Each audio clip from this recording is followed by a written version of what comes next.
All right, ladies and gentlemen, and whoever's watching, welcome back to another episode of Real Talk with the Real Deal.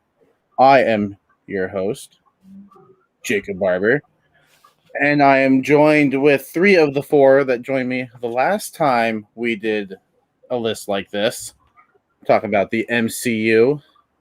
We're here to talk about the bottom of the MCU this time. We've highlighted the top, we're highlighting the bottom this time.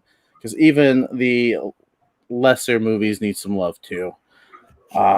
Unfortunately, Hunter could not be with us today, but I'm still joined by three lovely gentlemen. One doesn't want to show his whole face, and that would be Mr. Ryan O'Regan. How you doing, Ryan? I'll show it. I just wanted to show my patriotism, considering we're just coming off of Falcon and Winter Soldier. So, all cap, everything, if you can. But I love how you said that Hunter can't be with us like he died. He's still alive, folks. Don't think that he's passed on or anything. Yeah, he could be with us. Just, I guess, scheduling conflict did not allow him to be here today. He physically could be with us if he's with us in spirit. Possible. And above him is Mr. Jake Tato. Jake, how you doing? I'm swell. Thanks for having me back. I'm glad we get to do this list of some of the slightly lesser awesome MCU movies. None of them are bad.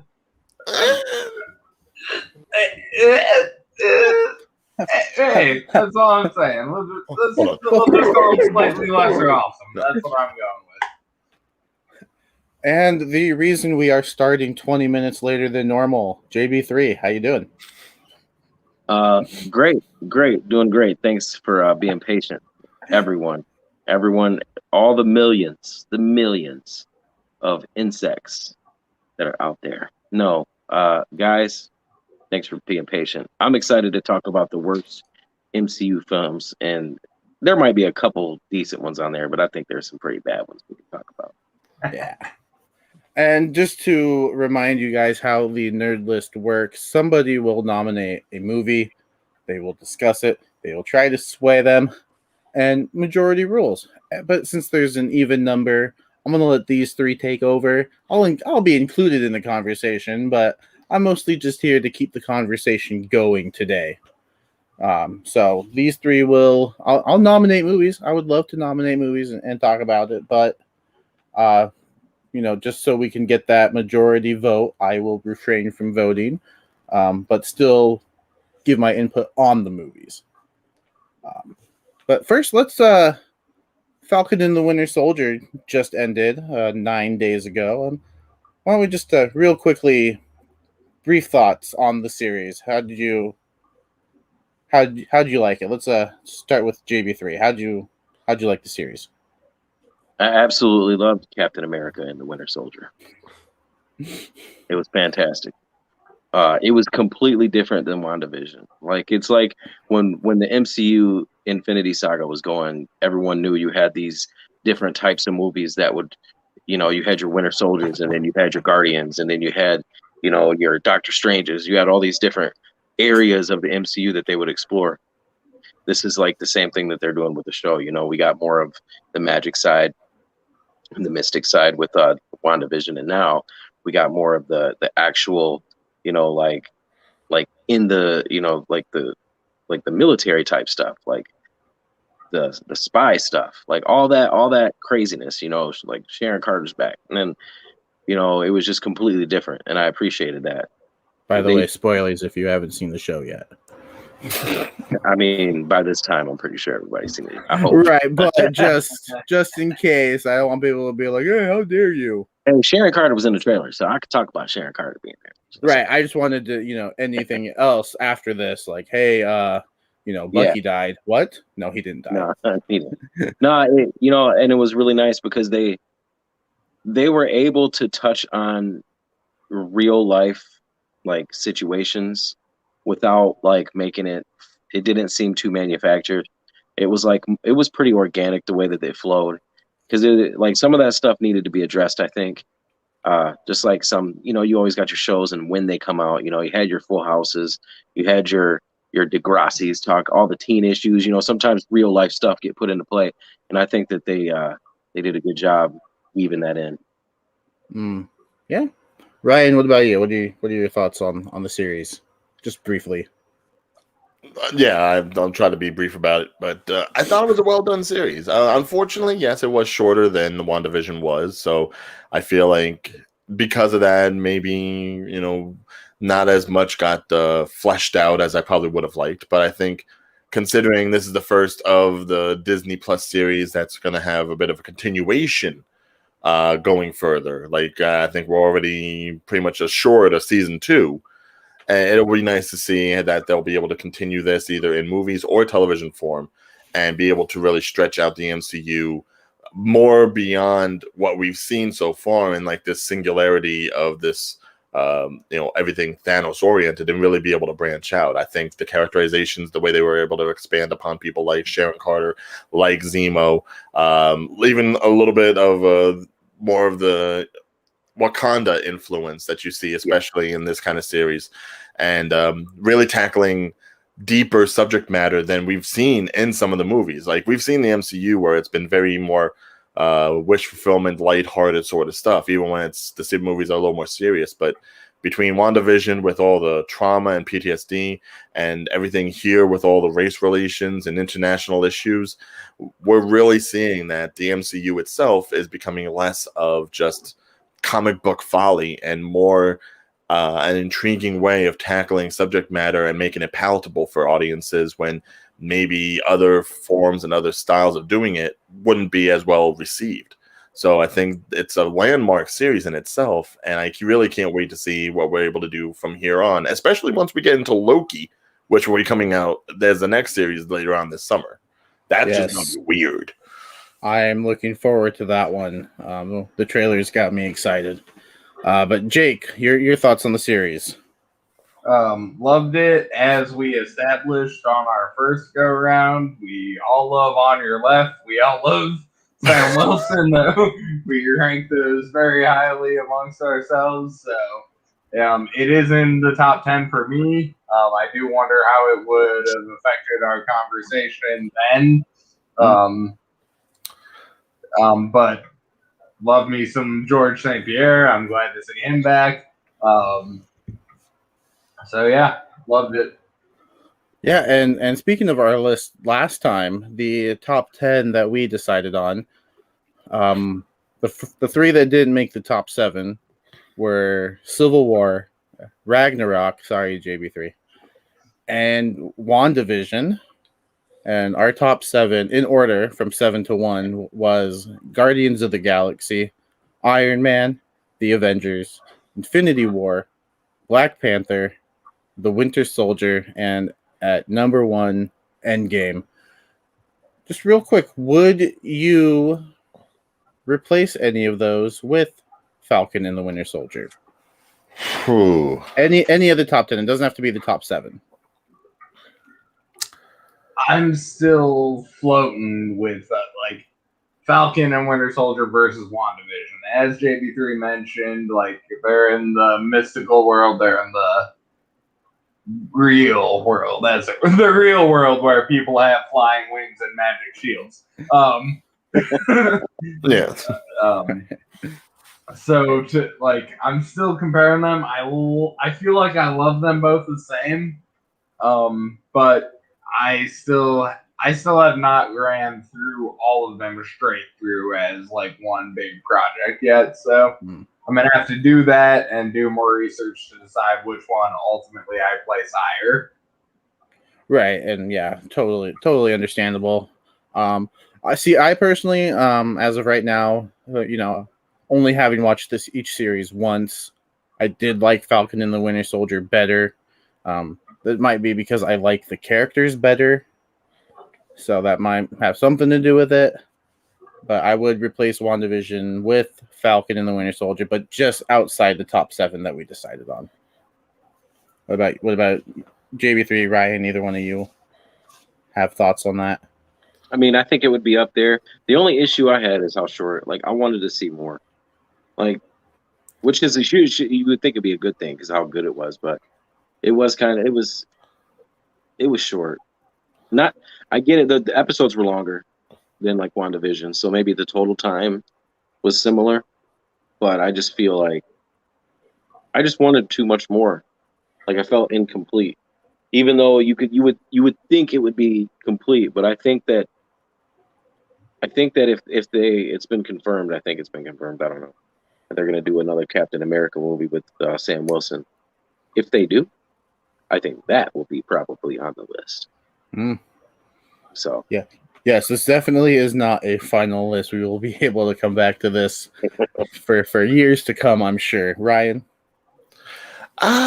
Hard to say what I would replace with Falcon and the Winter Soldier.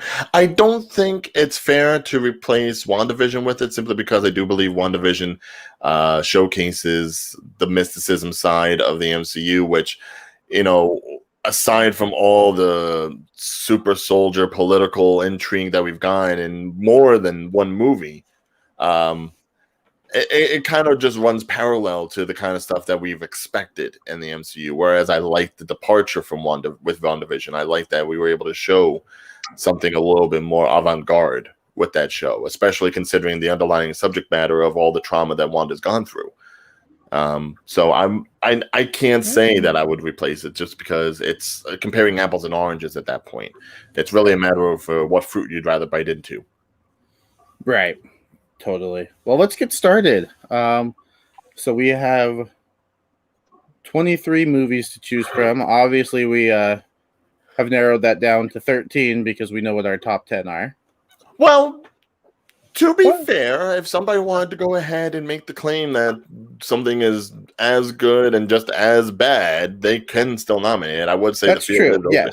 Yes. WandaVision elevated Age of Ultron. Maybe Falcon and Winter Soldier elevated or de-elevated some people. That's fair. I didn't think about that. That's very fair. Yeah, so I'd say the field is open for all the movies as well as the 3 television series. Yes, it totally is. I would be surprised if the movies in the top 7 were mentioned, but they are fair game. And like I said, I'm not going to be voting, but I will be nominating movies. And the first movie, I would go ahead and start this off because I think this movie is universal amongst the bottom, and that is Thor: The Dark World. Yep. And this is the bottom for me, and it's still a really good movie, I think. On Letterboxd, I gave it a. What did I give it? I have to go look real quick. I think a 3.5. So, no, I gave it a 3, which is still, a positive score. So even the fact that the worst movie, in my opinion, got a positive score, I think that just speaks to how good the MCU has been for 13 years now. So, just it's a movie. It's not boring. But it has boring moments. The villain isn't that great, and it's not one that I look forward to when I'm doing the rewatch as much as every other movie. So I'm gonna put that one up there. I'm gonna let you guys talk about it. Come to a vote. It is 13 years today. Right. Iron Man. So a great day for us to be doing this terrible list. Totally. Happy birthday, Iron Man. Totally intentional and not coincidental at all. Wait, what was that intentional? No, it wasn't. Oh, okay. I was about to say, if so, kudos to you. Great planning, but who's first? Okay. So Thor: The Dark World. Here's the problem with Thor: The Dark World. Unless you are like a hardcore MCU fan, it is relatively forgettable. It rarely has a moment that really sticks out in your mind. At most, the villain is like edgelordy. It's like, oh, the dark. There is so much that could have been done with the Dark Elves and really, expanding upon the lore of Asgard and all the different realms and everything. There's so much you could have done, but they just refused to. and just made a generic type sequel with a lot of red lighting and some backgrounds that just kind of hurt your eyes when you try to watch the film, like when they're in the desert and that they got to worry about what was the creature that was working with Malekith? Scourge, something like that. I can't even remember all the villains' names. That's how bad it is. Right. So I'm assuming that is a yes vote from Ryan. It is a yes vote simply because it's not what you could have gotten. We've seen what you could have gotten with the first batch of the Phase 1 films. And I feel like Phase 2 is where they try to like add a little darkness, a little bit more melodrama to things, and they kind of like kick the bucket on some of that stuff. Which is probably why you got so much more grandiose, over-the-top sensationalism in the third phase in order to counteract it. Yeah. So let's go to you, JB3. What do you think? So I may surprise some people with this, but I'm going to say no. I'm saying no. No. Whoa. Yes, you got to hear me out. Okay. First off, okay, remember when you guys were just talking about how other films, how they can elevate these films once they get released? In my opinion, Endgame, going back to the Dark World 2013 era, when they time traveled, it elevated it for me for two reasons. One, because of Thor's mom. I watched the Thor the Dark World after Endgame. I went through and watched again. Maybe some people have. I don't know if people noticed, but I realized that and a couple others were really underrated when it came to certain things. And bottom 7 for me, I'd have to say it's not the best, obviously, but I can't put it down there. And the other reason is not just Thor's mom, because now when I go back, that she knew, and it's like, what did she know? And then you can watch. It's so intriguing to watch her interact with everything and everything how it went down. And the other one, and I think is something that's overlooked in this movie, is the performance of Tom Hiddleston and the character development of Loki in this movie was actually very, very, it's a very big thing in the MCU. Like, this was a big turning point for him, but then it wasn't. Like, the character development in this movie alone for Loki was probably more than any other movie that he's been in, besides maybe Ragnarok, because that again was more, that did a lot. But I think that's underrated. Natalie Portman, people might not like her, but she did her thing. Whatever, she had to stay there and float in the air like this. Sure. Chris Hemsworth, always great job. There's somebody I'm missing. Who am I missing? Oh yeah, duh. Darcy. Now that I watch WandaVision, you get to see Darcy again. And now that you know how smart and how great she is, everything that she does makes her such a more lovable of a character throughout the movie, because she isn't just some ditz, funny character.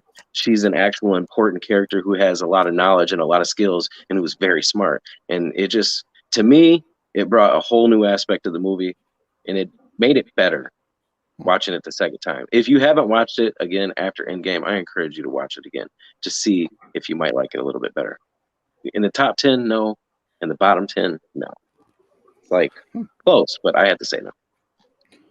All right. Well, I never didn't think I was going to say this, but we have a tie on Thor: The Dark World. Jake, you're the tiebreaker. Whereas nothing you said was incorrect.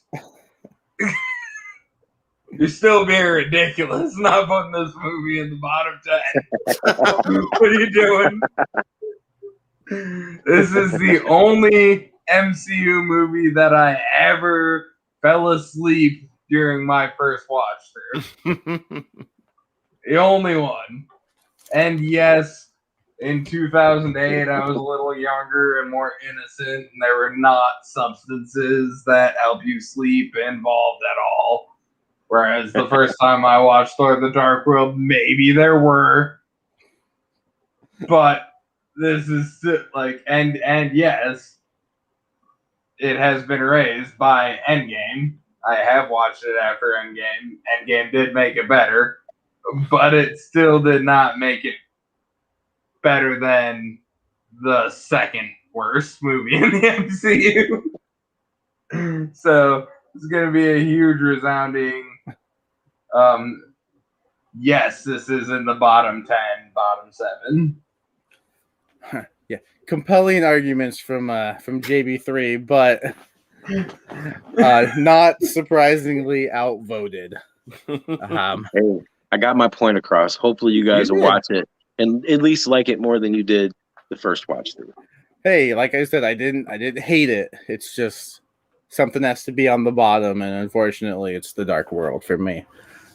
But JB3, why don't you go ahead and try to convince us of another movie, but maybe in the opposite direction this time. Yeah, no, it's going to be another one of those that it'd be surprising if anybody challenged it, but yeah, I'm just going to do the other one that people would think about. The Incredible Hulk. I actually thought it was a decent movie. I mean, let's be fair. These movies that are on this list are not going to be horrible. Pretty much all MCU movies are pretty good, but when it compared to the rest of the MCU, I mean, first off, not having the same actor. I know that there was situations outside of the movie alone that changed that, and I know that this happened before in the MCU with like Rhodey and whatnot. But like having a whole new Hulk, and how much we loved Mark Ruffalo, at least me, and how he fit in with that role, it makes, again, like you're talking about how movies can make better. How when movies come out later, they can make those other movies better. I think some can make some worse, and I think that over the years, that movies like value have just went down and down and down and down. Nothing about Hulk's character now in the MCU has anything to do with that movie, and you can blame the first Hulk movie that came out maybe for that, because they kind of tried to maybe made that a little thingy with the thing, and the sequel maybe kind of not mad, but like Edward Norton's not his fault. Liv, not her fault.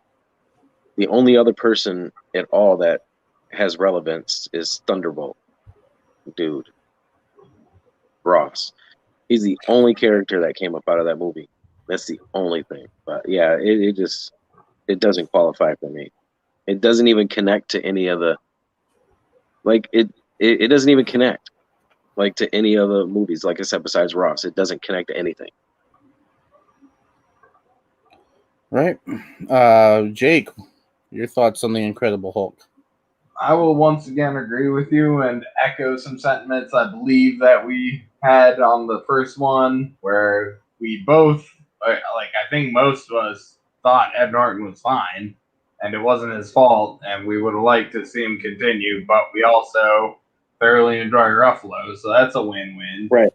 I do fundamentally agree that this is the second movie, and it's the obvious second movie to put on the list. It's how I would have voted myself. At least there's no Hulk dogs. There's that's something. But yeah, I'm gonna go ahead and agree and put this on the list as well. All right, it's on the list, but of course, Ryan, your thoughts? I mean, I enjoyed The Incredible Hulk. I really did. I think the problem with The Incredible Hulk is that it was a transitional movie. I feel like it's the kind of Marvel movie you get when you're stepping away from what we've seen with the Fox movies, with X-Men, with Spider-Man, and you're starting to see what Marvel can do with Disney, because it was at that phase one. It was at that transitional period where Paramount was still involved, and Universal is still involved, and all these other companies that are just kind of like playing around with, hey, let's do a Marvel movie. And I feel like it's kind of getting the shaft because of that. I would have loved it if Edward Norton stayed on. I loved his Bruce Banner more so than I like Ruffalo's Bruce Banner. But it's one of those things where, unfortunately, it was more of an experiment in the MCU rather than being its own little, pinhole in everything. So for that alone, if we're talking about the worst of the MCU, yes, you have to go with the movie that's probably the least connected to the MCU in all aspects. Right. I'm just gonna echo everything you guys said. I often wonder where this movie would be had Mark Ruffalo been Hulk in this movie, or if Edward Norton stayed on. I wonder what this movie would, how this movie would be remembered if that happened. So, but Well, like yeah, you because said, then at least there's some connective tissue, and you're kind of wondering, okay, when is the leader going to finally show up? When is Abomination going to come back? Are there going to be any other Gamma mutants? Are we going to see a Wendigo? Are we going to see a Zigzus, the electric thing? It's amazing that we probably will never see where things go until like maybe another 5-10 years down the line once rights are reserved. right? So, yeah. So we got 2 movies on the list. We're 2 for 2. Ryan, hit us with a third. Okay. Well, in keeping with things that barely have connective tissue to things, I think it's only fair that since we have Iron Man as one of the top movies, one of the bottoms got to be Iron Man 2.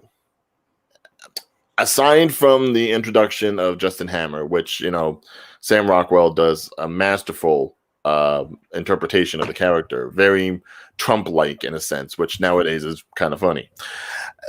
You basically have this movie that just kind of like sticks out from the rest. I'm not saying every movie needs to necessarily connect to the entirety of the MCU, but compared the first movie to this movie, there just seems to be like a juxtaposition.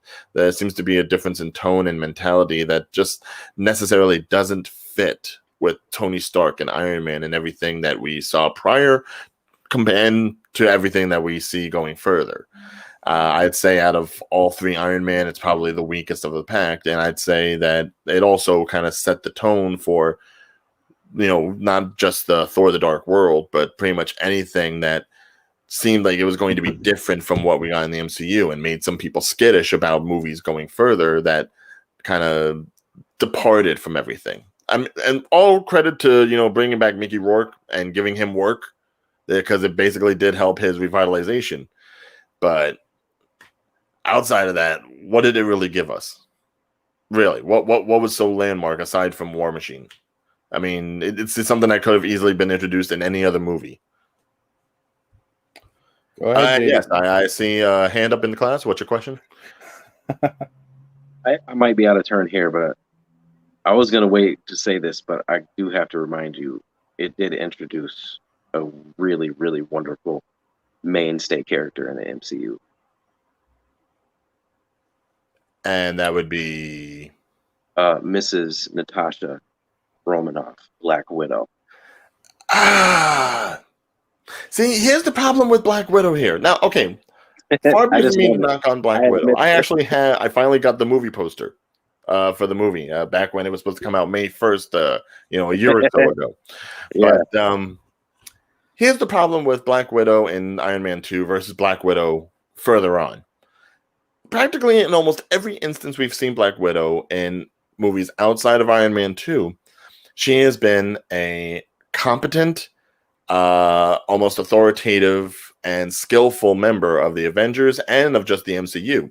Whereas really, in Iron Man 2, she was a sex pot that could do scissor kicks.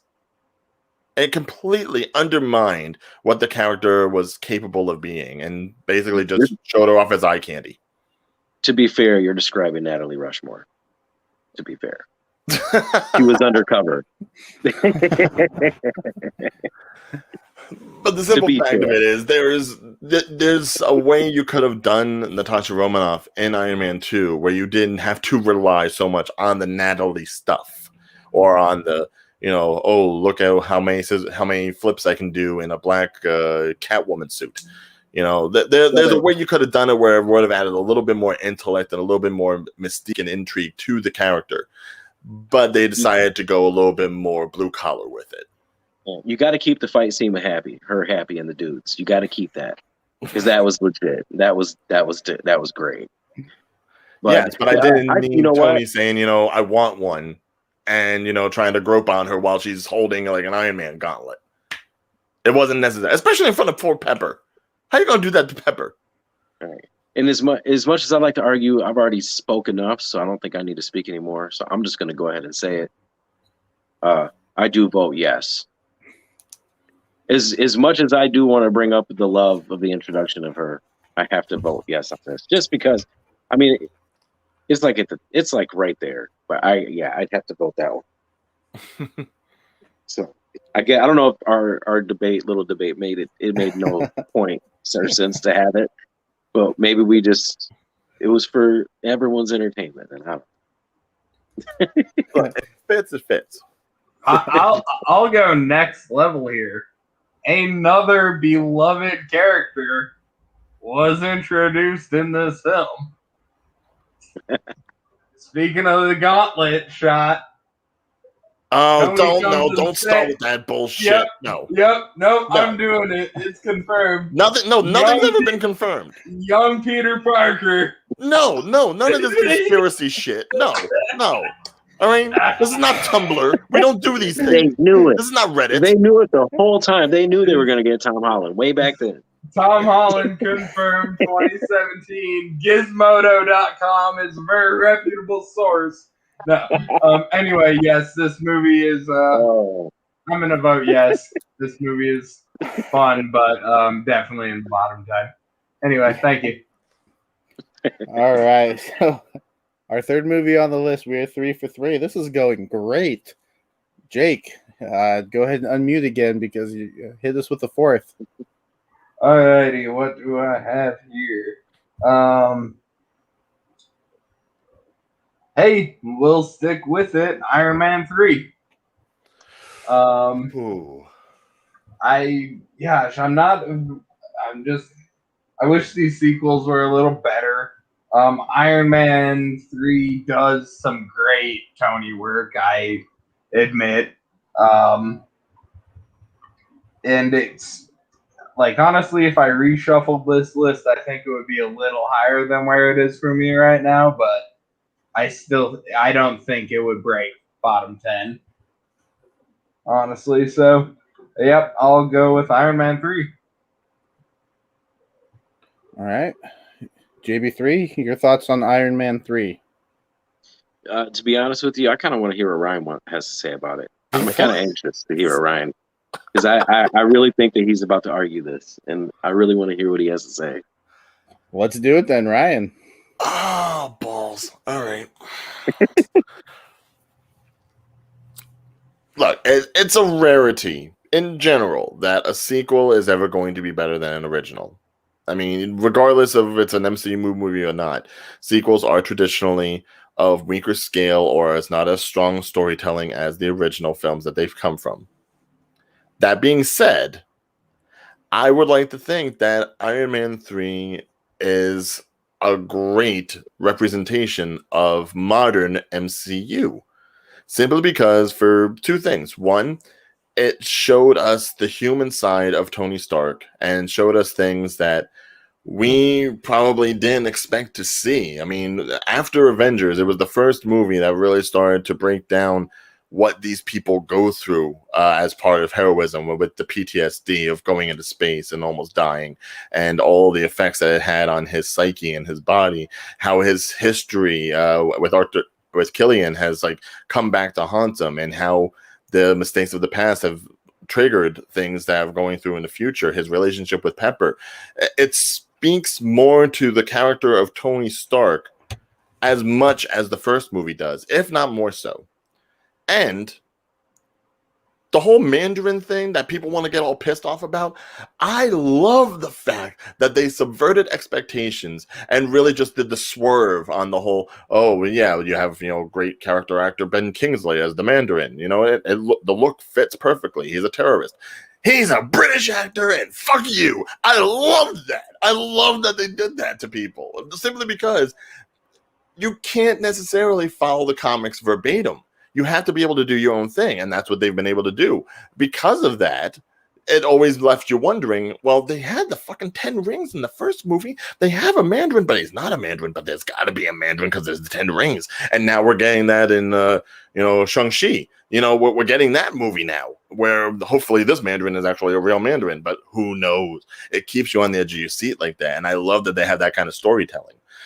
Say what you will about, the Nemesis program and all that, but I really think that with Iron Man 3, going forward with the rest of Phase 3, it laid the groundwork of what to expect when you're not expecting, and how they were able to just like throw things in, and like it or hate it, it makes you talk about it. So I think as far as being a part of the MCU, it is a landmark for that reason, and I would not put it in. All right, and just real quick before we go to JB3, I just want to point out that this is my favorite Robert Downey Jr. performance in the entire MCU, because I think just the Tony Stark aspect of this movie, I think, is incredible.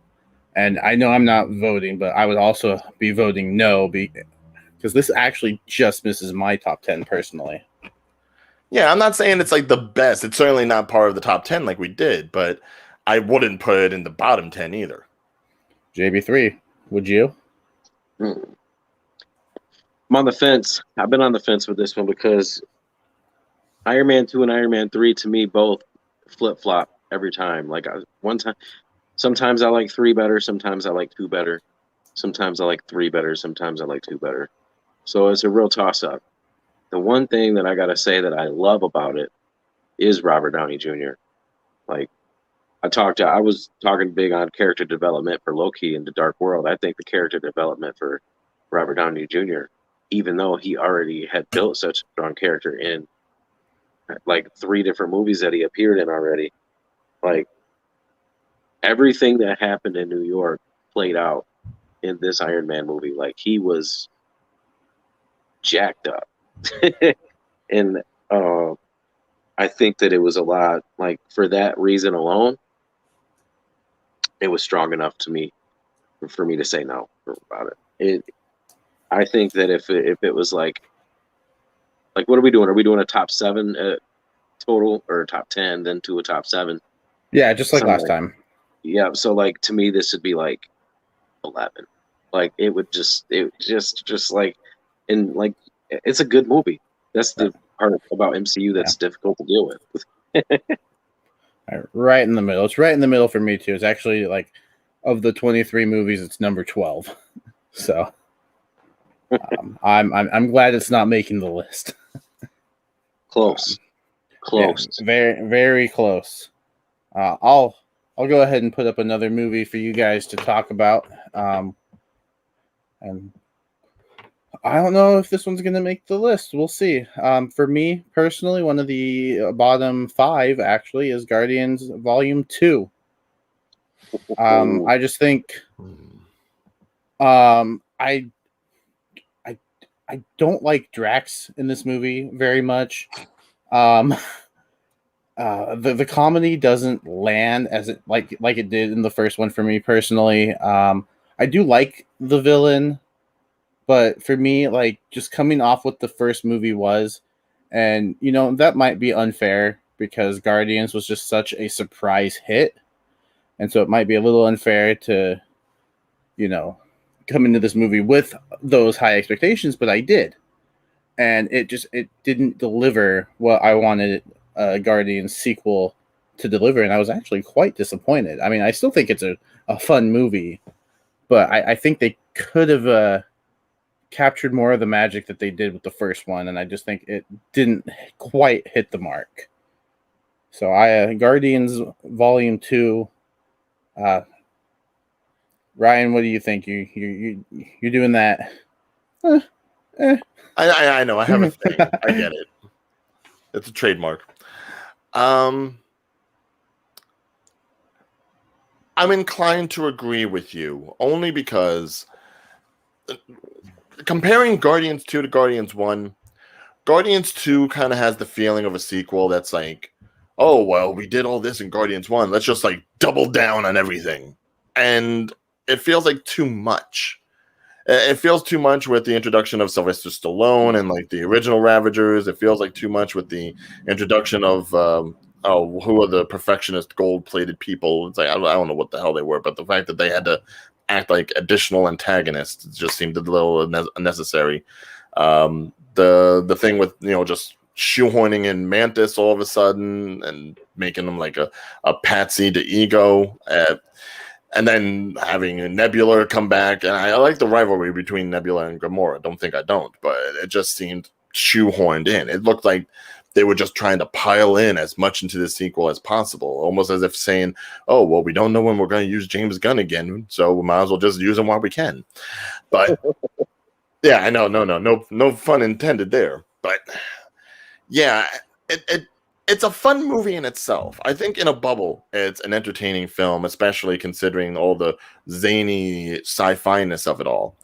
But as far as linear storytelling and the implications of how it plays out for the MCU, there's just not enough there for me to say that it would be anywhere near the best. So I think just maybe around a 10 or a 9, it definitely gets added to the worst. All right, so we got one yes. Jake, hit us with your thoughts. Yeah, this one just means too much to me and shit. Sorry if we're not allowed to say the S word. Well, but we're not. Ryan's flipped off the camera twice, I think. So. Oh right, yeah, you're good. I'm about to say, it's like, don't make me like the landmark person here, but I mean, if I can do it. Like I've been chilling with Michael Rooker since I first saw Mallrats when I was like 12. So always loved that guy. Definitely age appropriate for that one. And like also just like on a personal level, Peter's father issues kind of resonate with me, so it means a lot for me. But I do get what you're saying. It is over the top. I do admit that Guardians 1 is definitely the better movie, which is why it made our top 10, obviously. But I cannot put Guardians 2 in the bottom 10. It is at 12 for me, I believe. 12 or 13. So just missing out, yeah. Yeah. Yeah. JB3, break our tie. Here we go again. You like picking me last. So here's the thing. It's a good movie. Ryan brought up a lot of good points.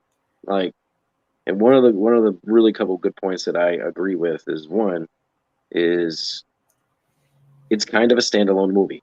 Like I think it's a good fun standalone movie. There's pretty much nothing at all in there screams, Infinity Saga.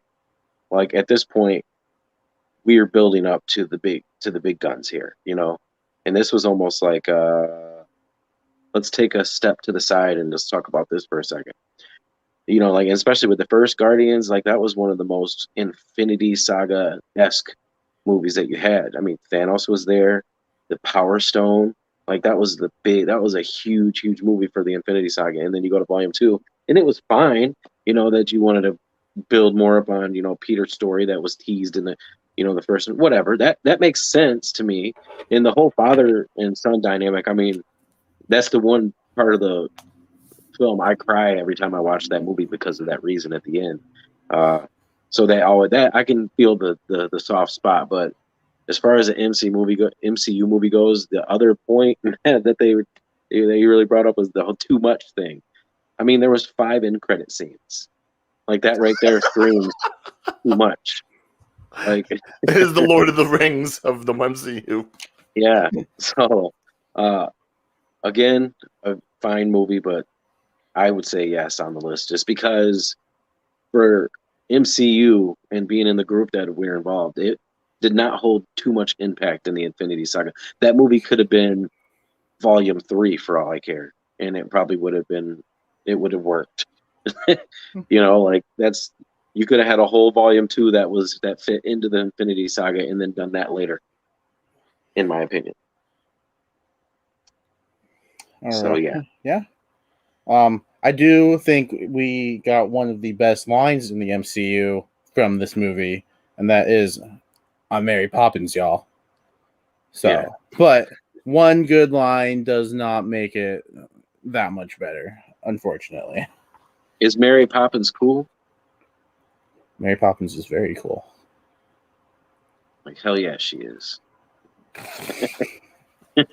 Okay, you trash pandas. All right. All right, so we got our fourth movie on the list. Just to recap, we got Thor: The Dark World, The Incredible Hulk, Iron Man 2, and now Guardians of the Galaxy Volume 2. A lot of second movies so far. I just noticed that. JB3, hit us with your next choice. All right. I don't know how controversial this is going to be, and Oh, I'm going to boy. go on record and saying that I did enjoy this. Again, this is another movie that I enjoyed the second watch through, but it might be, and it honestly, this is not the worst. When the first time I watched it, I was like, man, this ain't even that good at all. But the second time I watched it, I was like, man, this ain't even that bad at all. I mean, uh, Nick Fury was great. Agent Coulson was great. It was great to see him in an MCU film again. I think I know where you're going with this one. Seeing Blockbuster Video again was awesome. Oh. So I will say it's at like the top, like it's not at the bottom to me. Like it would be towards the top, but I gotta put it, and I gotta nominate Captain Marvel, just because I actually enjoy it. I actually really, really enjoy it, but it's just not as good as the rest. So yeah, Captain Marvel had to be on there. Jake, let's go to you first. Well, I already hit the Mallrats reference, so we'll run it back. And it's like that all the Stanley cameos are awesome, but that one again touches my heart because I love Kevin Smith.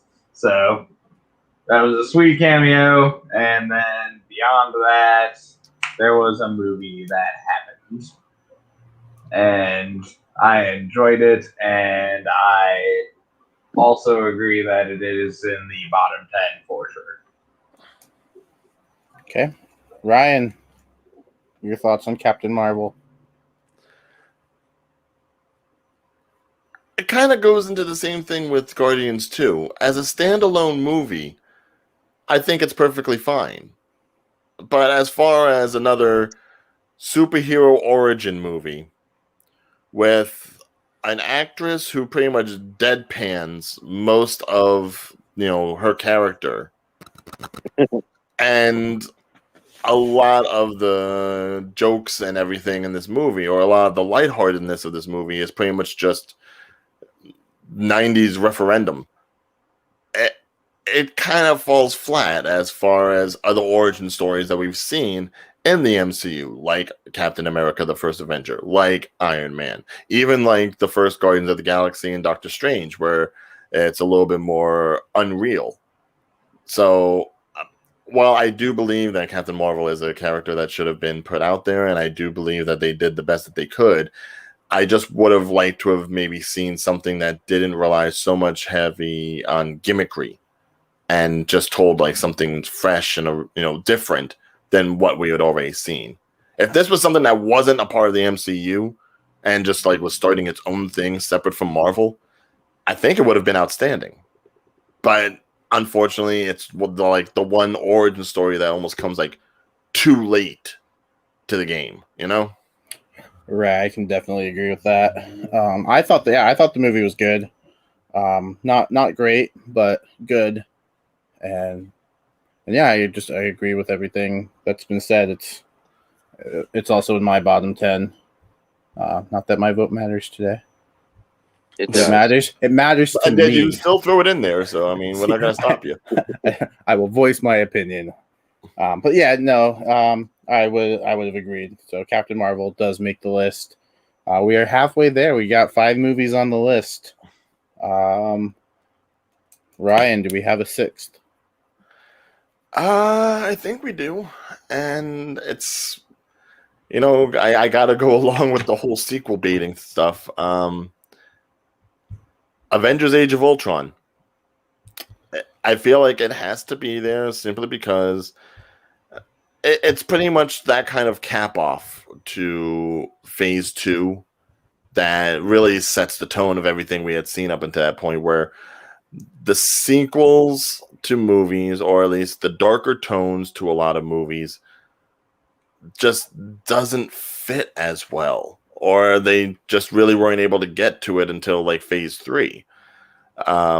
Phase 2 just seemed like a lot of cut and paste, especially as far as Age of Ultron is concerned. I mean, you could take like the majority of Act 3 and cut and paste it to Age of Ultron and Avengers and back to Age of Ultron and Avengers, to almost to the point where it's almost like maybe some of the attacks were the same and they just swapped out character palettes. I didn't like the whole endless army of robots. I didn't like that, someone had to be killed in order for someone else to be spurred on to be heroic. I just felt like another town needed to be destroyed or attacked in order for people to get the idea of what was going on, even if it was just Sokovia as opposed to New York City. Aside from Spader's performance as Ultron, which I do think he did a fantastic job being like a CGI character, which really up until that point we hadn't seen too many live action CGI character hybrid sort of things. We had seen the Hulk, sure, but nothing on the edge of like what Ultron was. And I give credit to the introduction of Quicksilver and Scarlet Witch. Well, what we called them at the time, Pietro and Wanda, but it just wasn't one of those movies that kind of like kept me interested. It was predictable to a great extent. I like the introduction of Vision. Don't get me wrong. That was probably like the best thing of the whole movie, the introduction of Vision and him holding the Mjolnir and everyone just being like, what the fuck? That was like the best scene of the whole movie. But outside of that, it was just very cut and paste. And considering what you've seen them do with the Avengers from then on, it feels like a misstep in the chronological order of things. Right. It's like 3 of them made our top 7, and then there's this one. It's like it just feels so out of place among the Avengers movies. JB3, what are your thoughts? I would have to agree with Ryan. I did not really like this movie that much, to be honest. It wasn't bad. Again, not many MCU. There's not really a bad MCU movie, but Vision was cool. Again, I think this was another case of too much. It was a little bit too much. It was a little bit of a lot. But and then just like so much happened, and I'm just like, you know what? It'd totally be cool. And here's the thing too. It's plagued with being, to bring it to wrestling, it's like being Randy Orton and Triple H, and you got to wrestle after Shawn Michaels and The Undertaker did. You had the Avengers one, and how are you going to follow that with Age of Ultron? Like, they tried to do something different. It didn't really work that much.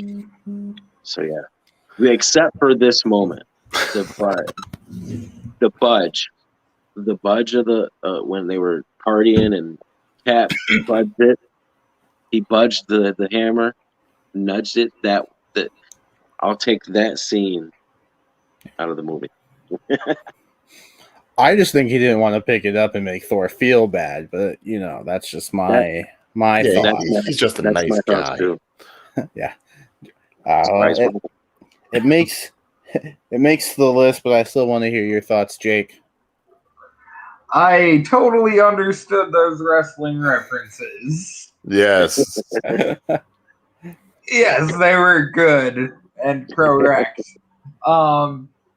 Any which way, I definitely do agree. While, and I believe I pointed this out, watching WandaVision did increase this movie for me. It bumped it out of the bottom 5, but did not bump it out of the bottom 10. So, yep. I'm on board. All right, so we have our 6th movie joining Thor: The Dark World, The Incredible Hulk, Iron Man 2, Guardians 2, Captain Marvel, and now Age of Ultron. And Jake, hit us with another movie. Alrighty, we will consult the list. The list, whatever. Hey, we're on the whole number 2 hating thing, we will go with Ant-Man and the Wasp. Rough. I mean, it's fun. I had a blast with it. I always love me some Paul Rudd. Same as I always love me some RDJ. I mean, it's hard to not find things to love in these movies, but I just think Ant-Man and the Wasp kind of falls flat. JB3, do you think it falls flat? That's a tough question. I like this movie. But we're getting to the part of the show where we're going to end up putting movies we like on the list because there's going to be some good movies on a bottom 10. Like we said, MCU is great. So bottom 10, golly, I don't know, because I liked Ant-Man. I like Ant-Man better. Gosh, that's crazy.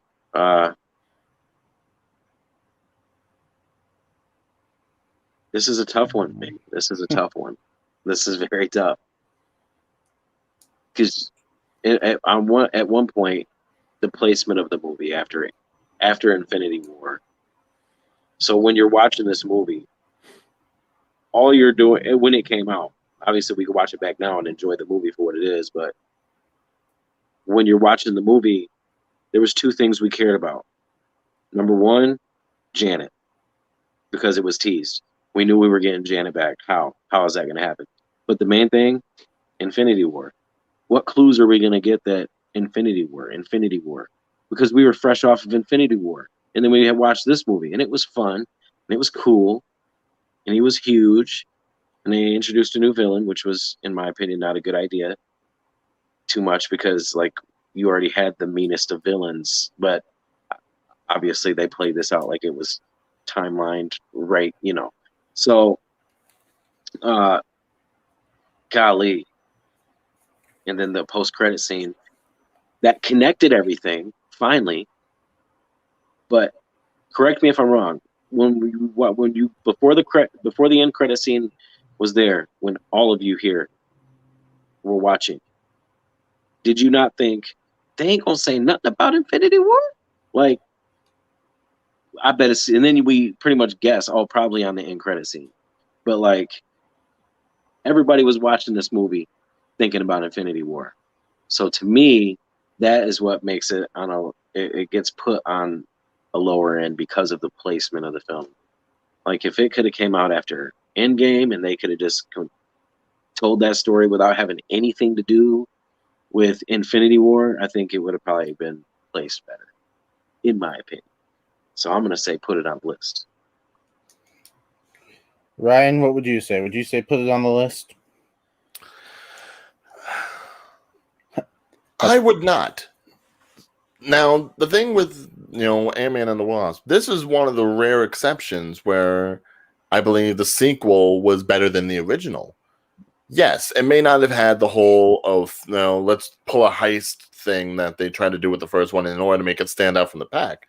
But I do believe that they enhanced things, not just with the science of the PIM particles and how it incorporates into everything, especially the way it works with going into the quantum zone and how that's going to help out with Endgame and how that makes Scott Lang's character all the more influential when he finally does pop up. It really added to the gelling of him and Van Dyne, Janet, just really like coming together as like a cohesive unit, which you see in the first movie, and it's kind of like more of just, oh, they're stocking in a romance thing. But now it's more than just a romance thing. It's a partnership. It's a bonding. It's this thing that's ultimately going to lead to, what we're going to see in a third movie when they put out Ant-Man and the Wasp, Quantum Mania, which, for all of us wrestling heads, we saw that and it's like, there better be a SmackDown. But it really was one of those times that they really went ahead and they expanded upon the universe they created in the first movie, and they did it well. It didn't seem like too much at once. I loved the chase going down. I loved the use of Ghost, because let's face it, in the pantheon of Marvel villains aren't exactly done so well. But this is one of those cases where I felt like the villain, or villain if you want to use air quotes on it, played the strength as best it could against someone like Ant-Man and Wasp. You know, the powers or the affliction they had that they have to suffer through in order to just work and try to get themselves better eventually. And I really liked how they played it off. For me, it wouldn't go on the list, but I understand how a lot of other people could say, like, you know, it's maybe meaningless to some others. But to me, this is kind of like Thor Ragnarok, where it takes the character and is really placing it on the plateau that it needs to be running on for here on out. Yeah, I can see that, but you know, like we've said, majority rules. We got it at a 2-1. Ant-Man and the Wasp is on the list, and let's just stick with the character. Let's throw out Ant-Man. Is it bottom 10? I will put that movie up. I do think it's bottom 10, not by much, but I do think it's right there for me personally. I think the comedy in it is good, but we already saw what they could do with the comedy in the Guardians movie, and I think they did it better there. So for me, like, the comedy just falls a little flat. I do like the character of Ant-Man. I think Paul Rudd is fantastic, but it's not a movie that stands out for me personally. Like, it's a good movie, and I get a lot of enjoyment out of it. But in terms of the MCU, it's like definitely bottom half for me. So, Jake, I see you nodding your head. Why don't you kick us off? Yeah, this is one of the first ones that pains me to have to say yes to. I thoroughly enjoy this movie, but there are just some there are just too many that are above it, including Falcon and Winter Soldier and WandaVision and everything. Just too many of those things that are slightly above it for me. But it's fantastic. It's hard to find too many knocks on it, but yep, this is just one of those ones that sucks for me to say. Yep, put it on the list. Ryan, you said you liked Ant-Man and the Wasp better than this movie. Does that mean this movie is in the bottom 10 for you? No, it is not. God damn it! Look, it's bad enough that you went ahead and you're putting Ant-Man and the Wasp in the bottom 10. I refuse to let both Ant-Man movies be in the bottom 10. This is ridiculous. Now, do I think that Ant-Man should have gone in before Ant-Man and the Wasp? Possibly, yes. But if you're already putting Ant-Man and the Wasp in there, then you have to leave Ant-Man out. If only for the fact that, yes, Ant-Man showed that the MCU was able to expand in the different realms of comic book making of movies.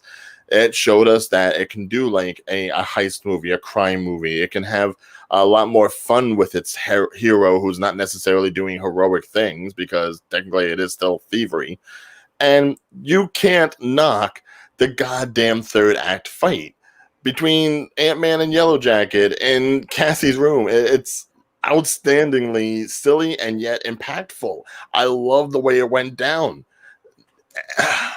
Is it like the same and par with other origin stories that we've seen? Maybe not. Maybe it lacks a little. But as far as an origin story that keeps you entertained, that is talking about a character that for the most part, most people had never even heard of until watching that movie, it has to stand alone. It's right up there with Doctor Strange. If you're not going to, like, remember when I tried to put Doctor Strange in the top 10 and that got knocked down. I'm putting that same kind of energy and making sure that Ant-Man stays out of the bottom 10, because you can't fault it for being an unknown character. It may not have made as much money, but you know what? It was never going to make as much money. And they know that. All that mattered was that they were able to bring apart this character who is so impactful in later movies and make him enjoyable. And anything Paul Rudd is enjoyable. Timeless. That is true. Anything Paul Rudd is enjoyable, even his role in the Halloween movie. Even he made that enjoyable. So I will agree with that. Yes. Yeah. JB3, it's on you again. I don't mean to keep doing this to you. Surprise, surprise. So I have to look at this from the perspective of not the movie, but the character. Not Ant-Man the movie, Ant-Man the character. Because the character of Ant-Man was created in the movie Ant-Man, and the character of Ant-Man is one of the most important characters in the MCU. You can't take Ant-Man out of the equation. If we're gonna debate what was better, Ant-Man or Ant-Man and the Wasp, I gotta like Ryan. You can't take Ant-Man out of the equation. I mean, that's one thing. Two, I got a daughter. I got two of them. So watching Endgame like that, the very beginning, like where he sees Cassie all grown up, I cry every time because I'm a dad with a daughter. I'm sure if anybody here has a daughter as well, or even a kid, any kind of kid, like you can understand that it kind of touches you in the heartstrings, pulls on them. So yeah, Ant-Man is a special character. Doesn't he see Cassie grown up for the first time in Endgame? Yeah, but I'm talking about. Yes, that's what I mean. Yes, it was in Endgame, but now that I've watched Endgame and I've seen the character of Ant-Man experience that, I can relate with the character, and in the essence of keeping the character in the running.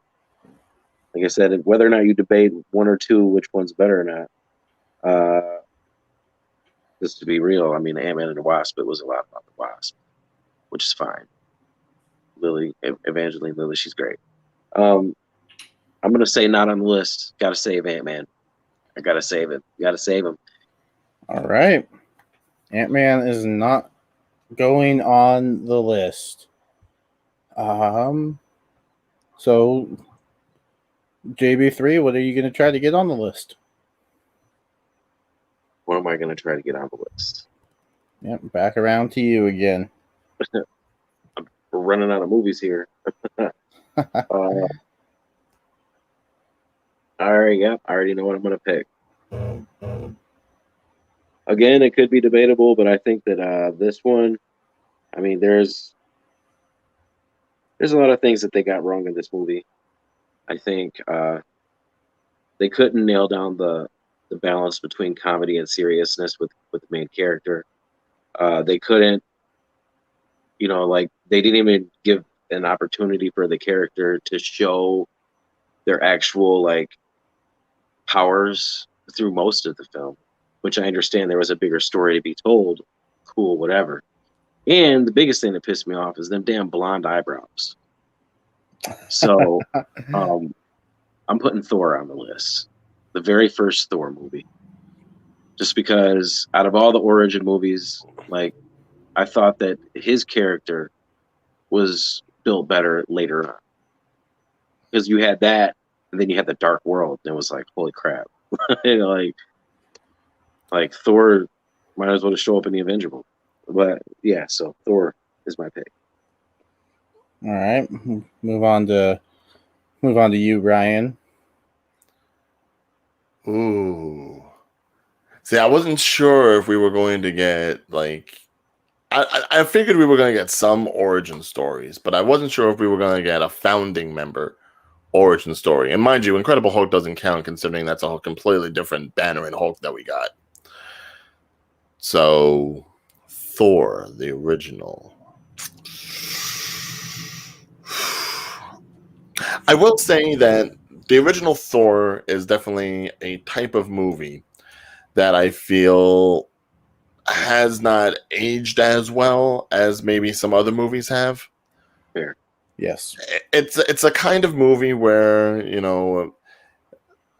there's maybe a little bit too much exposition for my taste in explaining the science and, well, what you call magic, we call science, blah, blah, blah, blah, blah. Okay, we get it. It's all different, yada, yada. You have circles and rainbows.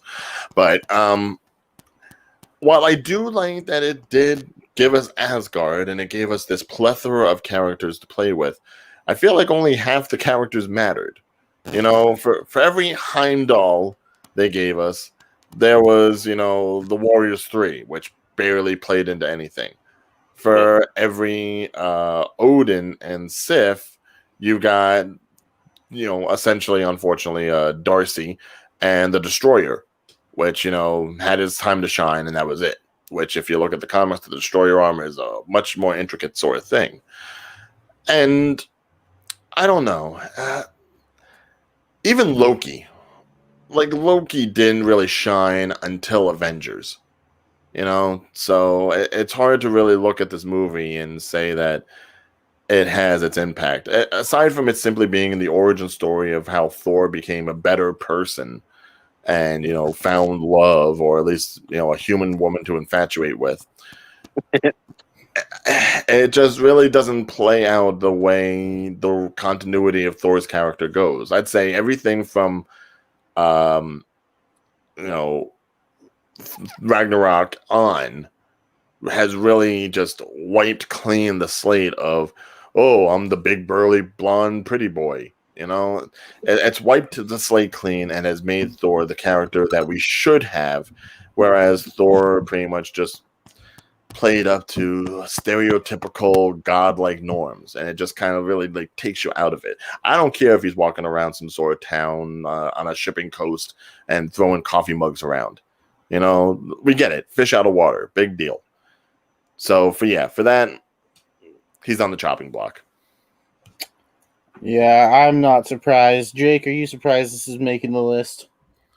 I was trying to stone face it so I wouldn't impact the vote. But yes, I would. If I would have been the decider, it would have been on the chopping block. This one, and I'm still in the middle of my MCU rewatch. I kind of again took a pause. Like I said, there's been lots of other nerd stuff going on. But yeah, when I rewatched this one, it just felt so much worse to me than the first time I saw it, and I still fairly enjoy it. We're in that mushy territory where it's a great movie, or it's a good movie, but we still gotta put it down. Which I almost hate to say, if we were four gentlemen that probably looked more like Chris Hemsworth, would we hate the movie as much? That's a good question. Yeah. Good point. Let's face it. If Thor was played by Bruce Willis, I think it would probably be a little bit different. I want to see that movie now. Yeah, Old Man Thor. All the blonde locks are gone. All the hair period is gone. Yeah. All right. Well, we got our 8th movie on the list. We still got to come up with 2 more for the bottom 10. Oh, boy. Ryan, I'm putting you on the spot. Cocksucker. All right. Whoa. All right. Well, I'm going to throw this up there simply because, as part of the parameters that we had set, movies and television are allowed. And in the television realm, while we've gotten 2 shows so far, there is a 3rd show that probably is just as established in the MCU, and yet not. And it could have been, and I feel like they dropped the ball. And that would be Marvel's Agents of S.H.I.E.L.D. Now, mind you, I am somebody that has watched the entire series. I really enjoyed how the show got better year after year. But if we're talking about the worst of the MCU, then you have to talk about the thing that says that they're part of the MCU and yet acts like it doesn't, but it's not its show's fault, so they try to make do where they can.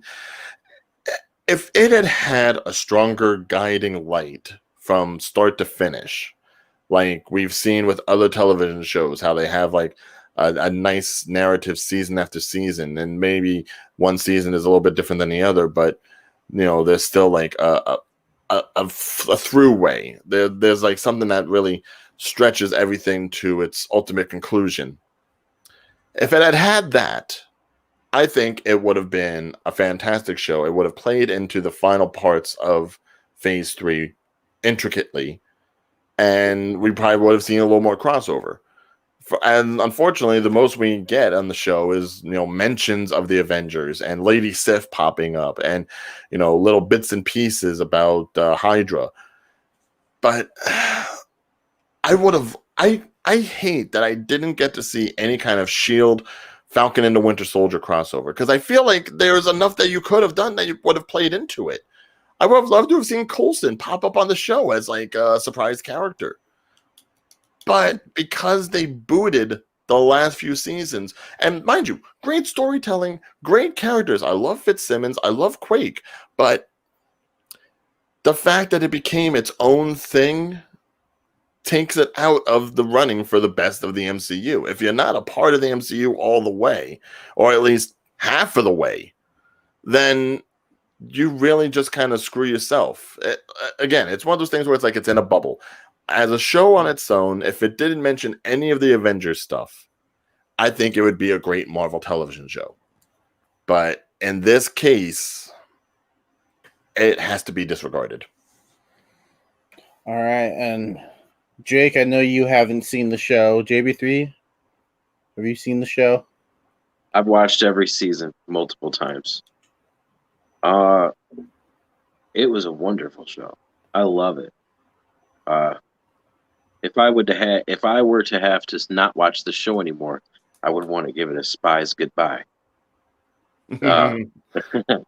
which was like the most tearful episode that I could ever even imagine. Like I cried so much. Like Mac, man, he made. I lost it with Mac, man. As soon as Mac, he was just like, I was like, love the show, but man, what a good point Ryan brought up with the whole. They could have done so much more. Because anybody who tries to say that it was not a part of the MCU, Agent Coulson, it's Son MCU. of Cole. Like he's in the show. Like Nick Fury's in the show. Maria Hill's in the show. Sif, whatever. Like what bothers me is that they could have. Remember how it first started, Ryan? How it would like timeline up like the episode before a movie would release. They would like build to the movie. So you watched Agents of S.H.I.E.L.D. before the movie was released that weekend, you'd be like, man, it like lead up to it. It's almost like Raw in pay-per-views. And then you go watch the movie and then be like, bam, like it made it better.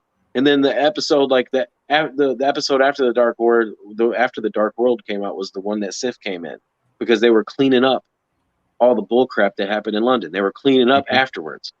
So like they had so many good opportunities. I mean, you're talking about Thanos here. They did in Infinity War, they didn't say anything about the Nova Corps or how Thanos got the Power Stone.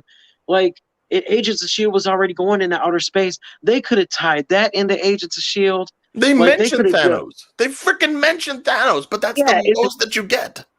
I know, and it was stupid how they mentioned it too. I didn't even like it. It was like, oh, by the way, Thanos. Oh, we should go get Thanos. I'm Galactagon or whatever his stupid name. I didn't like him either. Galvatron. Yeah, Galvatron. Like I wasn't a fan. Like to me, he's Nate. He's Nathan. He's Nathan. He's always going to be Nathan. That's just the way it is. But yeah, I love the show.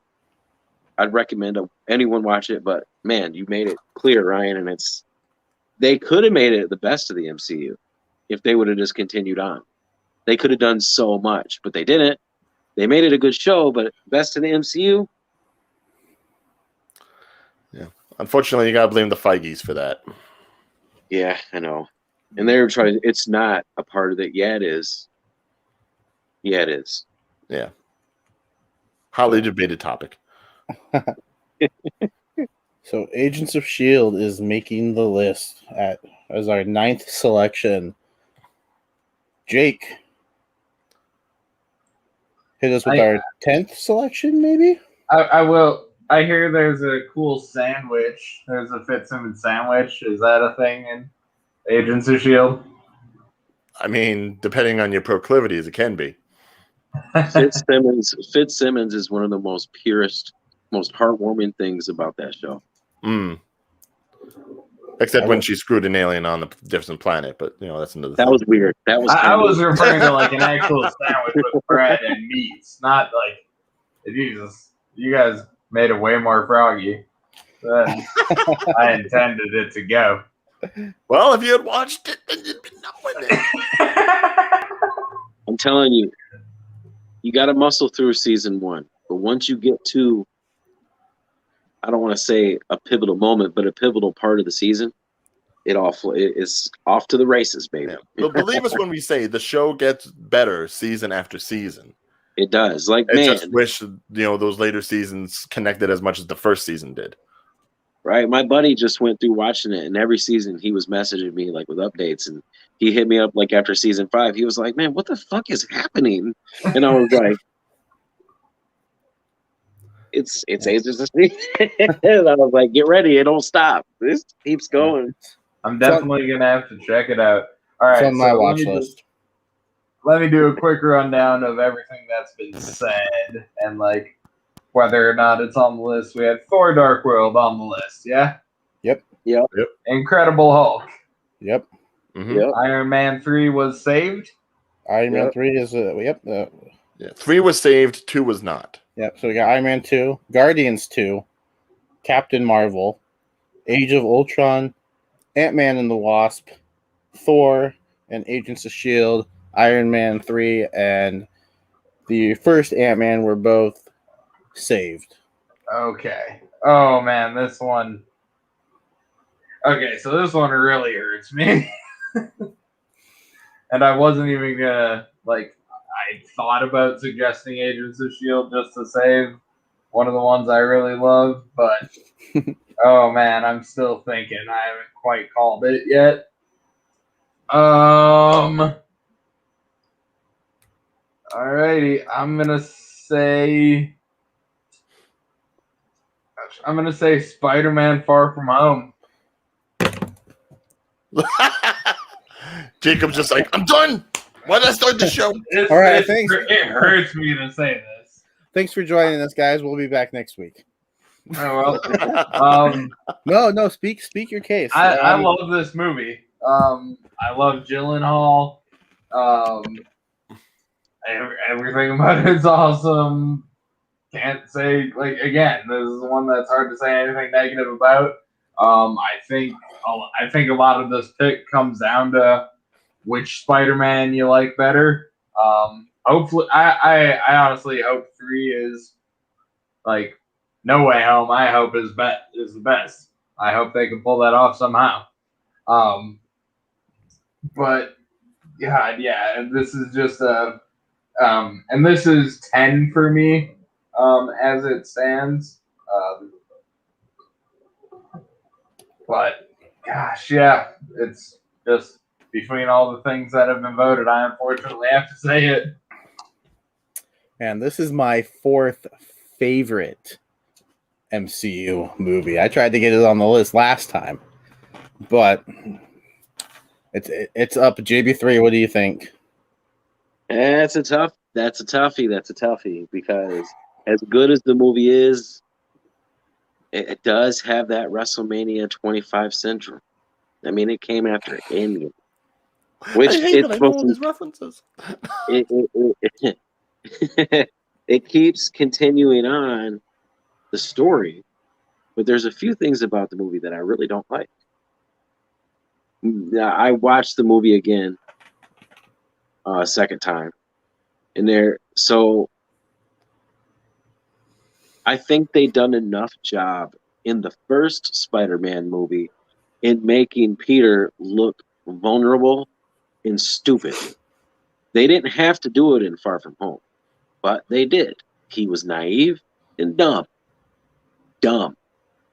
Because he got easily manipulated into giving up those glasses. I think that after a while, I think that this movie is going to be the worst of the 3. Not necessarily, like you said, a bad movie. I loved it. I mean, it was a great movie, but we're getting to the point where it's like, what else are you going to pick? This is going to be a transitional movie. I think 3 is going to be wild and crazy. I think 3 is going to push the boundaries for a lot of things, and it's going to be great. It's going to make this one seem less impactful. I mean, we're talking about MCU here. As good as the movie was, ask yourself, what did this really do for the MCU? The mention of the multiverse, fake, wasn't real. It was just a ploy. Everything that happened villain-wise all came down to Iron Man. Didn't have anything to do with really Peter Parker at all. it was all because of Iron Man and whatnot. So, it to me, and then like he wanted to be on vacation, which made sense, but he couldn't go on vacation. And then Nick Fury and Agent Hill, the whole time, I did not like their characters through the movie, and I know why, because it wasn't them. But it's like I wasn't feeling that. There, I wasn't feeling it. Like not the side. This is the second watch through. I like the movie a lot, but man, putting it on this list now that we have one left, this might be something. I might be putting this on the list, man, because it doesn't really do much for the MCU. Moving forward, when we go to the next one, when we're going to have Black Widow next, we got a bunch of TV shows. What good is Far From Home going to do for any of that? And I blame Sony for all I care.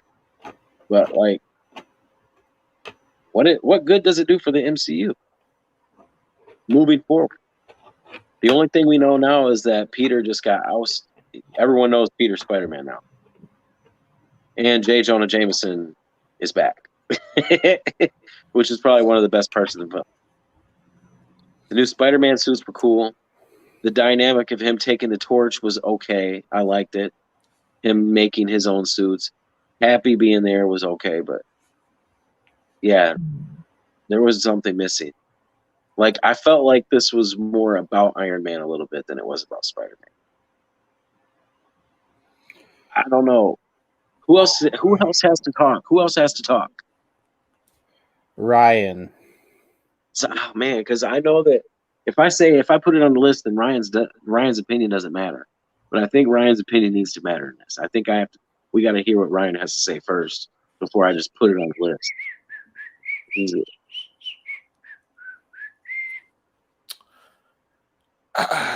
See, first I have to disagree with RB3 because while yes, there was the undertones of Iron Man, I still feel like this was a Peter Parker heavy movie. You know, while we didn't necessarily see the kind of trauma that we saw with Iron Man when, you know, he had his issue with the Avengers, you expect there to be a certain kind of trauma with Peter, with everything that happened to him, with going to space and being disintegrated and coming back, especially when he's the youngest of everyone that, you know, participated in these events. So he would probably have the most, the harshest effect, especially considering his mentor dies, you know. So I feel like following his story from here on out makes a lot of sense. To that end, fuck this movie. All right. Let me be clear. The issues we had with Age of Ultron, with this massive battle against a whole slew of robots, we got that in this movie. The whole fake out with Agatha and Agatha Harkness being Agnes in WandaVision. We got that with Mysterio. We all knew he was the bad guy. Don't try to bullshit us by telling us he's not the bad guy. You know, all the stuff with the glasses being the MacGuffin of the whole damn film, and him almost, you know, committing murder on the bus, and it's... It is because if you compare it to other sequels, it pretty much stays along the same lines of those sequels, Malcolm.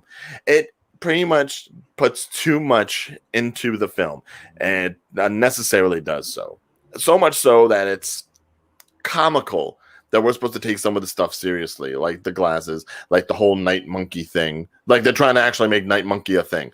No, it is not going to happen. And while I do think that Gyllenhaal's characterization of Mysterio was good, the fact that anybody would have believed that he was a good guy or that he was going to be a supplemental Tony Stark for him, get the fuck out of here.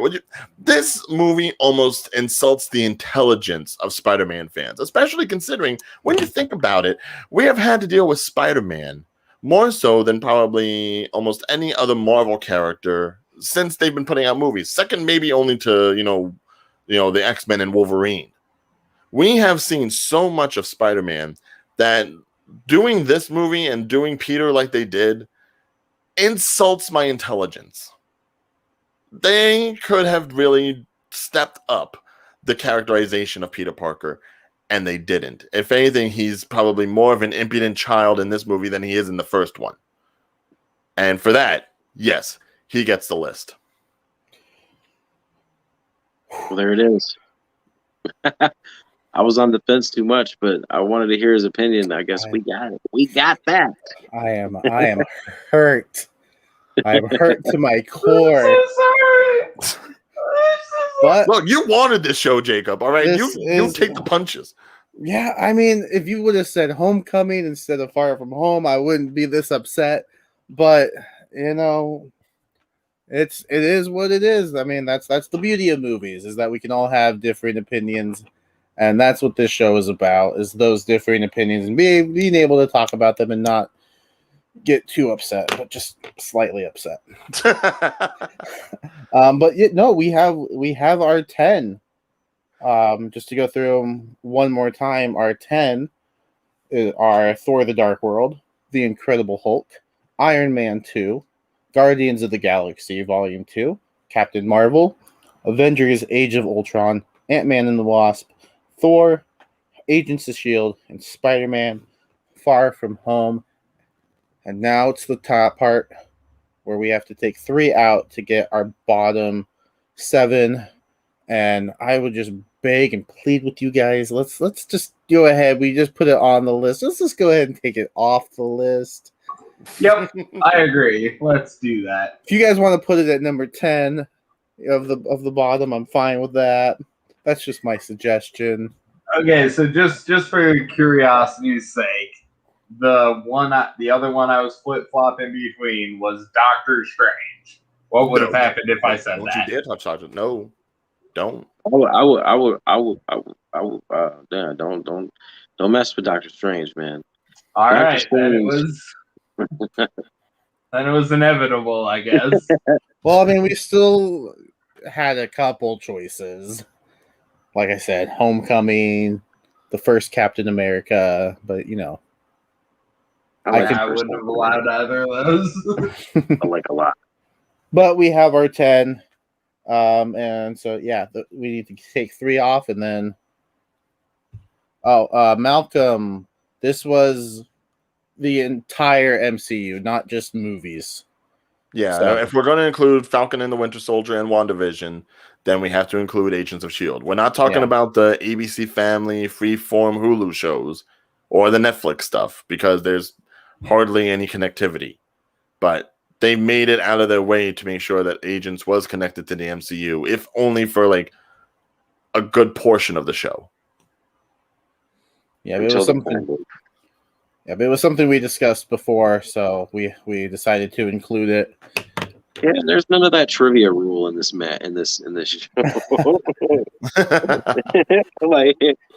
Yeah, man, we could they got that trivia. But actually, going off of that, considering we have to take off 3, I would throw this out there that because of the instances that it is, I would like to see Incredible Hulk, Agents of S.H.I.E.L.D., and Spider-Man: Far From Home in the bottom 3, simply because I don't think you can necessarily fault them for being so loosely connected or barely connected in the MCU, because that's simply their structure. It's not the Incredible Hulk's fault that they went ahead and just brought in a completely different Hulk for Avengers, or that they decided not to continue on with the continuity from the movie. To that end, it's not necessarily the MCU's fault that Sony has control over Spider-Man more so than anybody else. So what they want for the movie is what goes, and it's just loosely connected because of Iron Man and everything else. And to that end, you can't really fault Agents of S.H.I.E.L.D. because they tried to connect it to the MCU as best they could while still being loose with it. But when that wasn't working, they decided to go off and do their own thing. So I think these 3 have to be at the bottom simply out of circumstance. And I totally agree with Spider-Man.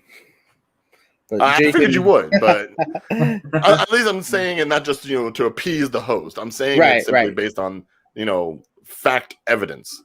right.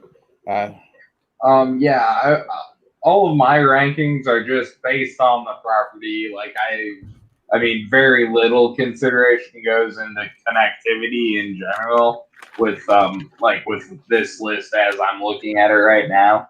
So I would definitely say for me, I would say save Far From Home, Age of Ultron, and Thor. Those would be my three. Hmm. Well, All so right. far, Far From Home seems to be the common denominator here. So, like we said, majority rules. So it is safe. We've had two people say that it would be taken out of the bottom seven. JB3, what three would you choose? Far From Home, Agents of Shield, and Thor: The Dark World. Ooh, so again, Agents of Shield is another common denominator that's had two. And so now we've got Thor, Thor: The Dark World, and the Incredible Hulk that have all three been mentioned. And I can kind of see where Ryan is coming from with the Incredible Hulk. Like, it's a good movie, and had it, either Ruffalo or Norton, continue, throughout the entirety of the MCU, I feel like it wouldn't be. I feel like it wouldn't be. And real quick before we move on, Malcolm. Yes, I think that's what these two were saying. Just the fact that the MCU is as good as it is, picking like our first 5 or 6 were pretty easy, I would say. And then these last few choices there was some thought going into them. So we're not saying it's a terrible show. We're not even saying that some of these are bad movies. But it's just in terms of the MCU, they are at the bottom, in our opinion. Right. Like if we did this sort of thing at like a Comic-Con, I'm sure that regardless of any choice that we made, someone would be, complaining and saying like, you don't know what you're talking about, because the MCU is just that beloved. It's not like Star Wars where there's like major, duality between one movie or another. And the MCU is beloved. But that's not to say that some things are weaker than others. That's just what it really comes down to. Right. So, but Agents of Shield is safe. Far From Home is safe, and now we just got to get that last choice. So JB3, are you saying that Dark World is better than Thor 1? Ooh, that does bring up a question. Because I was defending it even being on the list. I know I got different opinions about the Dark World. So yeah, I'm probably gonna lose that argument, but I'm gonna stand behind it.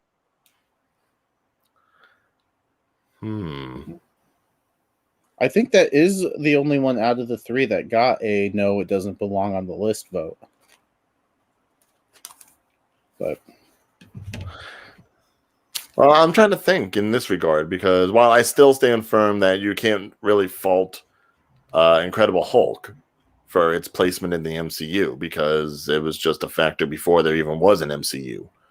That's up to the producers and executive producers to decide, okay, well, that was fine, but we're going to do something completely different with the character. It'd be nice if they had more than Thunderbolt Ross to, build off from. But if you're talking about which Thor movie, Thor or Thor: The Dark World, is worse, ooh, right? Once you think about it, I mean, I probably would have to say that. Oh, this is going to be so controversial. I would simply say that Thor: The Dark World is better than Thor. And reason being is that Thor is just so goddamn tropey. It's like you see where this is going from a mile away. You know what kind of character arc Thor is going to have in this goddamn origin film. We knew what we were getting. at least with Thor: The Dark World, there is some semblance of like maturity and development in his character, because he's not as necessarily blue-eyed and blind as he was in the first movie. He's a little bit older, he's a little bit wiser, sort of thing, especially in his regards to his interactions with Loki. So I would say that Thor: The Dark World is, at least in that regard, a less superficial film than Thor is. So if I had to pick between the two of them, I would probably save Thor: The Dark World before I save Thor. Now, this does create an interesting triangle, because for me, Thor: The Dark World is 24 and Hulk is 23. So God damn it! we got us a standoff, boys. I think Jacob is going to have to get involved. Can someone flip like a 3-sided coin so we can figure this? I feel like so this would be the thing. So he mentioned one, I mentioned one, JB3 mentioned one. So Jacob, it's a 3-way tie. You have to be the breaker. Yeah, you all make interesting points. Instead of putting the hurt on JB3, let me lie back and listen to what you guys say. The Incredible Hulk, in terms of the MCU, I have it at just the movies. I have it at 20, which is above both Thor movies. So I would be inclined, and you've brought up some great points about, it's not the Incredible Hulk's fault. So of those choices, I would save the Incredible Hulk. And that's what I was hoping for. All right. Not saying I'm gaming the system here, people. I'm just saying, while I may not win many debate matches, I know what I'm saying. But I'm undefeated. I lost to. I lost to him. I lost to him in my only debate match. Right there, I lost to that guy. Anyway, I beat Papa West in a wrestling debate. I would hope you win the wrestling debate one, JB3. But now let's debate our number 7. So this is number 7 worst. Our choices are Thor: The Dark World, Iron Man 2, Guardians 2, Captain Marvel, Age of Ultron, Ant-Man and the Wasp, and Thor. I forgot to try to save Guardians 2. I suck. So I will throw that as my 7, please.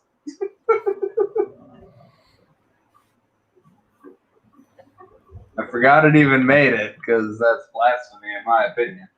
Yeah, my number 7 out of these is Age of Ultron, but if you three can come up with a majority, I mean, JB3's, I think, going to keep pulling Thor: The Dark World until it's on the list. He really is. Shouldn't even. See, I would be more inclined to put Guardians 2 at number 7, simply because at this point, now you have to think about, okay, of the 7 movies that are left, did any of them have an impact on you? Did any of them have an impact in the MCU in general? Or were they just vacuous? Were they just filler? And if nothing else, I loved the third act of Guardians 2. I loved the fight inside Ego. I loved the whole thing with Rocket and Baby Groot trying to hook up the bomb. And you can't tell me that the death of Yondu was not emotional. Definitely was. Hearing Cat Stevens' father and son play off when they do the fireworks, I can admit I teared up when Rocket teared up. So yeah, for that redeeming quality, I would put that at 7. All right, well, it sounds like Jake would too. So Guardians 2 is going at 7. JB3 is going to try to put Dark World at number 6. And Yeah, see, this is the thing. I don't have like a list made up for. Sorry, yeah, the run those 7. 6 by me again. I'll type it in the chat. our 6 left are Thor: The Dark World, Iron Man 2, Captain Marvel, Age of Ultron, Ant-Man and the Wasp, and Thor.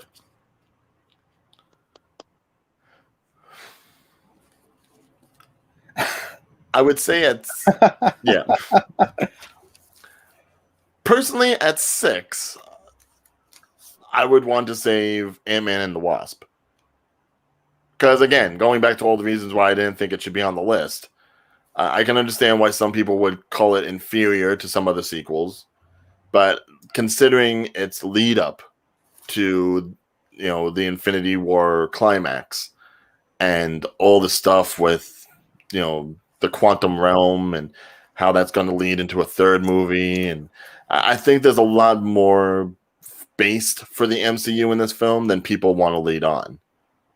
Take the humor out of it. I mean, there's just so much that is intricate and going forward that I think it needs to be noted. Okay. Well, let's do this. So JB3 did not want Dark World on the list. Ryan did not want Ant-Man and the Wasp on the list. Jake, out of those 2, which would you put at number 6? I'm gonna put the pressure on you. All right, which 2 did you say again? Ant-Man and the Wasp and Thor: The Dark World. Which one would you put at 6? Ant-Man and the Wasp. Okay. And then I All right, think JB, I'm sorry. and then I think it would be fair Thor: The Dark World at 5.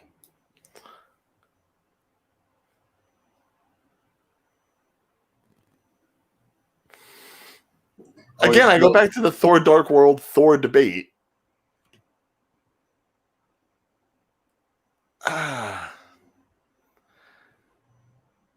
But yeah, okay. I could see Thor the Dark World at number 5.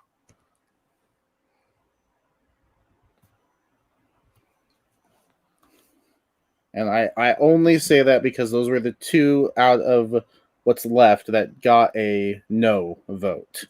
Right. But in saying that, I do feel like at number 4 should be Captain Marvel. Simply because, like I said, it was an origin story that came too late into the game. No. You are not going to tell me that Iron Man 2 is better than Captain Marvel. All right. Well, Captain Marvel still does have the earmarkings of it being an atypical origin story.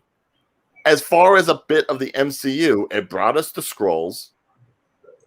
It gave us the foundation for us expecting a superhero out of the Rambo family, which we did get in WandaVision. True.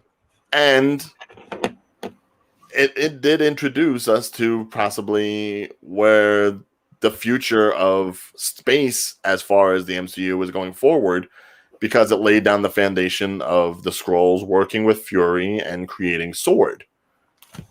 So I think just as a piece of the MCU, it has a little bit more weight than the other movies left over. They happen to be 19 and 20 for me, and 19 is Captain Marvel, and 20 is Iron Man 2, so 19 higher up the list. So Captain Marvel would be Yes. your number. Okay. Man, JB3 is not going to want to come back on. But now seeing, okay, now going along with that logic that I just stated for Captain Marvel, I think that has to put Age of Ultron at number 3. Because if I'm going to go ahead and I'm going to credit stuff leading into WandaVision, then you've got to talk about the movie that introduced us to Wanda. Okay. I'll agree there because, again, I forgot. And that's what I would have defended above Captain Marvel and Iron Man 2 if I had remembered. Yeah, it may not be the best Avengers movie, especially with as crowded as it was, it's still an Avengers movie compared to the last two. So 2 for Age of Ultron at 3. All right. And then So now that leaves us with Iron Man 2 and what else? Thor. Thor. Yeah. Me personally, I would go Iron Man 2 at 2, Thor at 1. That's just my opinion. That's what I would do. I oppose that opinion.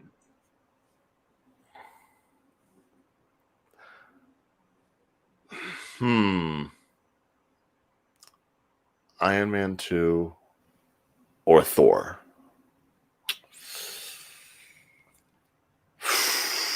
God, this is actually harder than I thought it was going to be. Only because, yeah, Thor is a founding member of the Avengers. And, you know, it's the kind of story that you would expect. It introduces a lot of great characters. Unfortunately, most of them are dead by the time we're talking about this. And it gave us Loki, but not the Loki that we know, not the Loki that we're getting in the TV show. And if I look at Iron Man 2, while it pretty much, it almost has like no weight or bearing on the MCU, I will say between the two films, Iron Man 2 was more enjoyable. You know, it was a little bit more of a thrill ride. It was more, you know, in your face sort of storytelling as opposed to just the standard, guy gets punished and has to be a better man sort of thing. You know, if I want to see that, I can watch The Best Man. I don't need to watch Thor. So I would put Iron Man 2 at number 2. So it sounds like we have our list.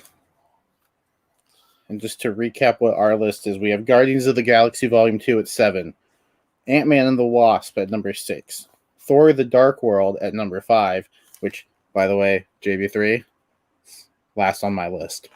Anyway, Captain Marvel is at number 4. Age of Ultron is at number 3. Iron Man 2 is at number 2. And Thor is at number 1. At least Thor is number 1 at something. And that is being the weakest of the MCU films in our professional opinions. Right, because we get paid for this. Right, yeah. It totally isn't just something we did for fun on a Sunday afternoon. But yeah, that's our list. I want to thank you guys for joining me again. This was a lot of fun, and I'm sure by next year we'll have so much more content to talk about. Maybe we revisit this in the future. Yeah, after a few more movies and television shows come out, we could just do like a best and worst revised. Right. Is there anything on these lists that we will replace? So, once again, our best of list was number 7 from 7 to 1 was Guardians of the Galaxy at number 7, Iron Man at number 6, Avengers at number 5, Infinity War at 4, Black Panther at 3, Winter Soldier at 2, and Endgame at 1. And our worst of list, Guardians of the Galaxy 2 at 7, Ant-Man and the Wasp at 6, Dark World at 5, Captain Marvel at 4, Age of Ultron 3, Iron Man 2 at 2, and Thor at 1. It's amazing to me that both Guardians movies were number 7 on their respective lists. That's probably about as many members as there are of the Guardians. So, I mean, it works. It is. Yeah. That does fit them. So before we sign off, we've been going at it for almost 2 hours now. This took a little bit longer than the best of list, but talking about the worst of the MCU is a little more difficult, I think. So just real quick, Jake, where can people find you on the interwebs? I'm around here at the Nerd Entertainment Network sometimes. Sometimes I'm over at TMG doing things. Always happy to talk nerd stuff, movies, whatever. Jake Tato 18, I believe, on Twitter. I can never quite get that one right, but thanks for having. Of course, I'm looking forward to having you back on sometime in the future. Ryan, where can people find you?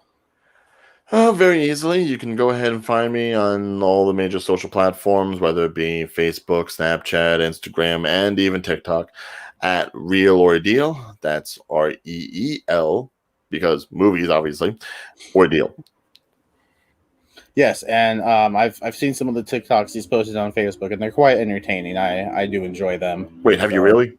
Yeah, the ones you post on Facebook. Yeah, I've watched them, and they're Oh wow! All right. yeah they're entertaining. I like them. Yay! People are watching. JB3, plug your stuff, man. Sure. I also see those videos, Ryan. He be singing sometimes. Check it Yeah. out. It's awesome. You can find me at Combat Wrestling Trivia on YouTube. I run Combat Wrestling Trivia. It is wrestling trivia. It's Yeah. fun. It's got a pretty unique format. Right now, currently, we're in the middle, towards the end of the G1 Climax type style tournament called the Clash of the Combatants. Yes. 10 guys in Block A, 10 guys in Block B. They all have matches against each other. Yeah, it's all on YouTube right now. We're in week 8 right now. Check it out. And what did they do in that tournament? They talk about what? We do wrestling trivia. But okay, there we go. Wrestling. I was wondering how many more times you were going to try to put that Yes, in. it's combat wrestling trivia about wrestling, and sometimes combat stuff.